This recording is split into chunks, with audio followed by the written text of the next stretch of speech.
Hey yo, check this out. It's Killer Cam and you watching Montreality.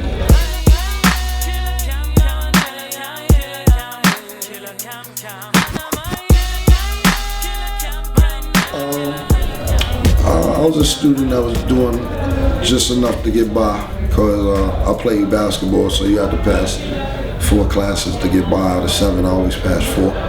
Is it true that you bought your GED?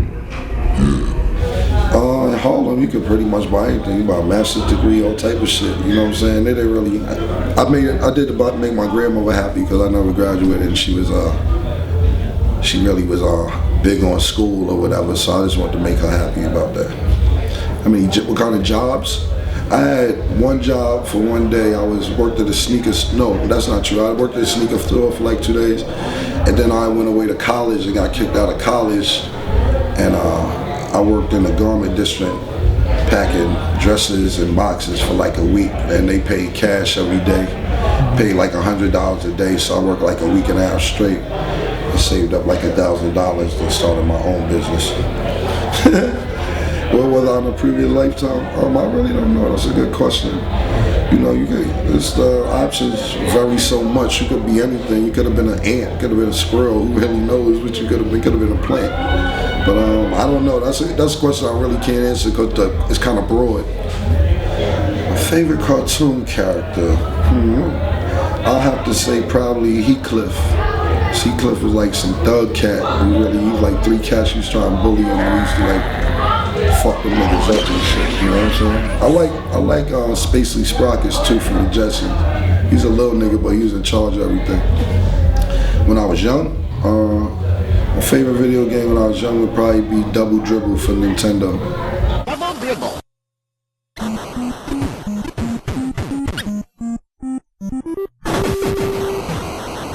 I'm trying to think, maybe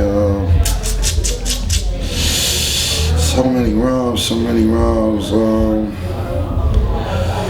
Damn, I'm trying to think of a good one to give y'all. I could give you an intro of a song that I really like. I like the intro, Love My Life, off Killer Season, when I was like, you know, I'm just a kid from 140th Street trying to make his way in the world, you know. Wasn't handed none, I had to make my own way. I live my life, live yours, something like that. But that's my favorite intro, word-wise, that I've done. You mad. Where'd you start? Current affair, right? No, wrong. Well, you're looking I got dirt on you, doggy. Cameron, I'm gonna get at you in a minute. You go ahead, you get at me. I'm gonna get at you in a minute. I don't really think he's mad at me. I think he's mad in general. And he's like a Donald Sterling type, just mad at anything that has to do with anything that's not what he sees as fit. Like, you'll go on a Bill O'Reilly show and he tells me like, yo, you know, rappers don't dress proper because I don't wear a suit every day or because I don't wear shoes. When the government go over there to get that oil from them people in Iraq and everywhere else, they don't care that they got dashikis and turbans on. Y'all gonna get that oil, y'all break bread with them, they got $1 billion. You ain't sitting there saying they dressed inappropriately. We go over there right with suits on, shake their hands, kiss their feet, kiss their babies, hug them. It's all about the money. Bill O'Reilly don't say shit about that. You know, a lot of times I don't even think that stuff that I do would turn out so big, but you know, I see t-shirts and people quote it, you mad or whatever. I think it was a funny situation, so I'm glad people adapted to it. If there's a serial killer living next door to you, though. If I knew the serial killer was living next door to me, Yeah. no, I wouldn't call and tell anybody on him, but I'll probably move. Like, I'm not gonna be around because I don't need to be living around serial killers, but I'm not gonna call and be like, put the signs up like, yo, you know, the serial killer's in 4E. It's not your responsibility. Exactly. All right, I mean, like, that shit, the whole thing is this.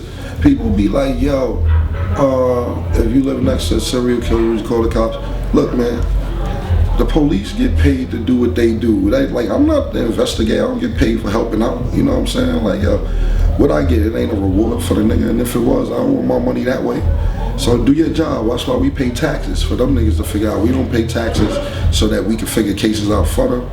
We pay taxes, figure your own shit out, man.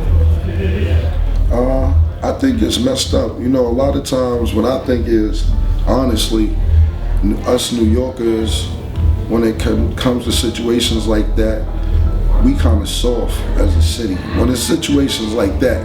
Because I mean, don't get me wrong, our police are probably like police was in the 90s in LA, you know what I'm saying? I don't know how they are today in LA, but, and I don't know how they really was, well I do know, I used to go to the Inglewood and Culver City, stay with my aunt, niggas, the police was wild. Police are like that in New York today because everybody makes a big deal about Mike Brown, and that is a reason to make a big deal, a very big deal.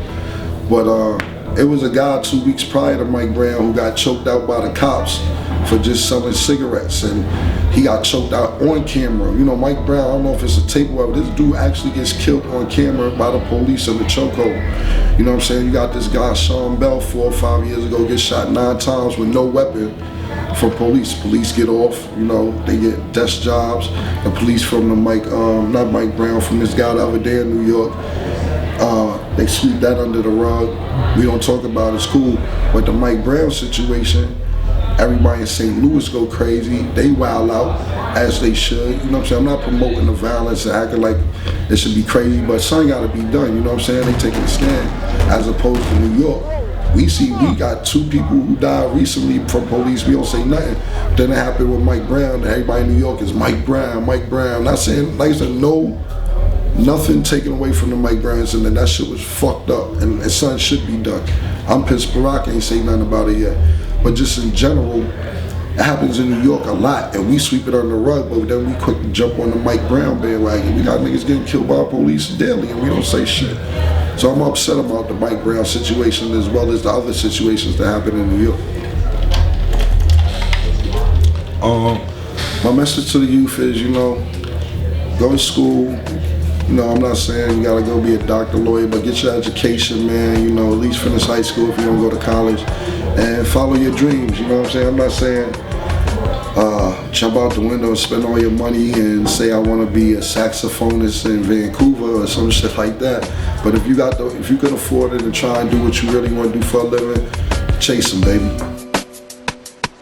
Montreality, holla at your boy Killer Cam. You know, good interview, man.